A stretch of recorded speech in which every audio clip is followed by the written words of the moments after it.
दोस्तों आज हम लोग थर्ड क्लास की हिंदी का चैप्टर 5 पढ़ेंगे। बीरबल की खिचड़ी। मुगल सम्राट अकबर के दरबार में अनेक विद्वान थे।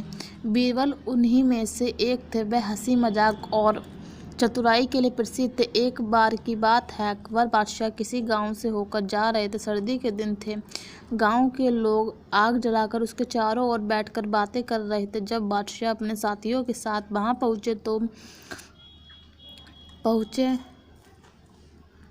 तो एक व्यक्ति कह रहा था कि यमुना के पानी में रात भर खड़ा रह सकता हूँ।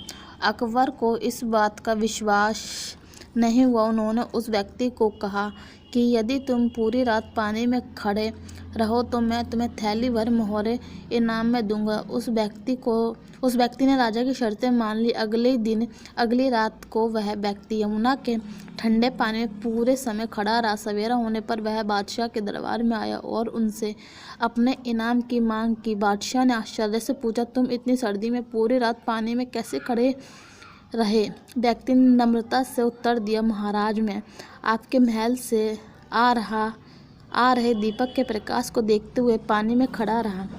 यह सुनकर बादशाह बोले तो तुम मेरे दीपक की गर्मी के कारण ही सर्दी से बच सके।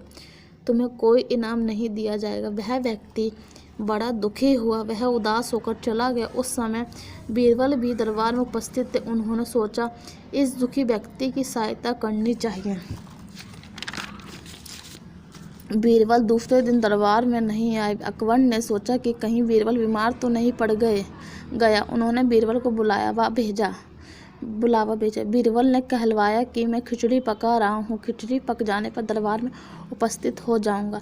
अगले दिन भी बीरबल को दरबार में ना देखकर बादशाह सोच में पड़ गए। फिर वे बोले, चलो स्वयं ही चलकर देखें कि बीरबल कैसी खिचड़ी पका रहा है। बादशाह बीरबल के घर जा पहुँचे। उन्होंने देखा कि एक लंबे बांस के ऊपरी सिरे पर एक हांडी लटकी हुई है। हांडी के काफी नीचे जमीन पर बहुत थोड़ी सी आग जल रही है। यह देखकर बादशाह ने हैरानी से पूछा, बीरबल, यह क्या मूर्खता है? यह खिचड़ी कैसे पक सकती है? हांडी तो आग से बहुत दूर है। बीरबल ने उत्तर दिया, हुजूर, यदि एक व्यक्ति राजमहल के दीपक की गर्मी के सहारे पूरी रात पानी में खड़ा रह सकता है तो इस आग से मेरी खिचड़ी भी अवश्य पक जानी चाहिए। बीरबल की यह बात अकबर की समझ में आ गई। उन्होंने अपनी गलती का एहसास हुआ। उन्होंने दूसरे दिन बड़े सम्मान के साथ उस व्यक्ति को दरबार में बुलाया और उससे मोहरों की थैली भेंट की। बीरबल का सिर भी गर्व से ऊंचा हो गया। अकबर ने बीरबल की पीठ थपथपाकर उसकी योग्यता की सराहना की। यह कहानी अकबर और बीरबल के बारे में। जब अकबर जो होते हैं कि किसी गांव जा रहे होते तो उसी समय कुछ लोग होते हैं आग जलाकर वो बातें करते हैं कि मैं रात भर यमुना के पानी में खड़ा रहा।